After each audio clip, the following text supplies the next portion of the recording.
Jumat sore, Kepala Pusat Penerangan Hukum Kejaksaan Agung bersama dengan perwakilan dari Kepolisian RI menggelar konferensi pers di Gedung Jampitsus Kejaksaan Agung, Jakarta. Konferensi digelar usai Kejagung resmi menerima sejumlah barang bukti juga tersangka Don Rito di Gedung Bundar Kejagung. Menurut Kapus Penkum Kejagung Anang Supriyatna, proses pemindahan barang bukti sendiri merupakan bagian dari tahapan administrasi dan penanganan perkara oleh tim penyidik Kejaksaan Agung. Dengan dilaksanakannya penyerahan ini, selanjutnya proses penyidikan akan menjadi wewenang Kejaksaan Agung sesuai mekanisme hukum yang berlaku. Baru saja kita menerima tim penyidik Kejaksaan Agung barang bukti dan tersangka dalam perkara PPA Sabri dan Krakatau dan juga PLN Blackout,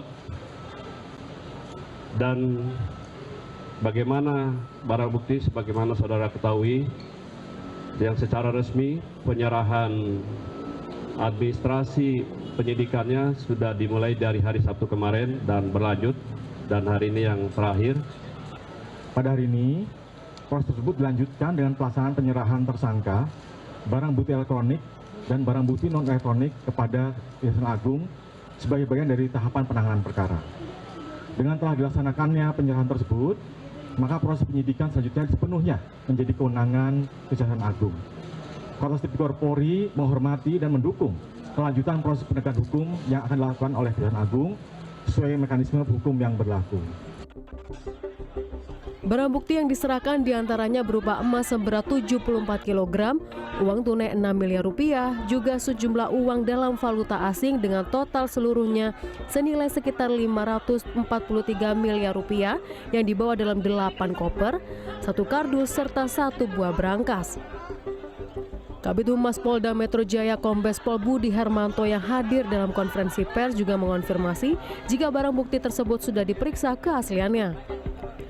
Termasuk emas yang disebut memiliki kadar 23 karat berdasarkan pemeriksaan dari PT Pegadaian.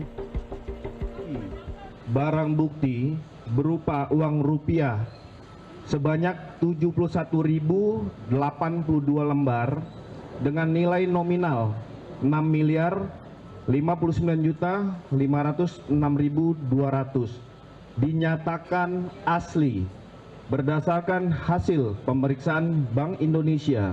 Barang bukti berupa 74 batang emas lantakan dengan total berat 74 kilo 01414,59 gram atau sekitar 74,01 kilogram dinyatakan memiliki kadar 23 karat berdasarkan hasil pemeriksaan PT Pegadaian.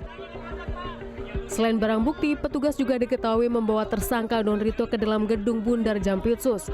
Namun mantan Jampitsus Febri Ardiansyah tidak terlihat dalam rombongan yang tiba di lokasi. Saat dikonfirmasi, pihak Kejagung sendiri tidak menjawab soal keberadaan pasti tersangka FA. Kasus ini merupakan penyidikan lanjutan dugaan tindak pidana korupsi dan tindak pidana pencucian uang terkait batubara PLTU, kasus Asabri Jiwasraya, dan Krakatau Steel. Nabila Putri, Maria Oktober, Jakarta.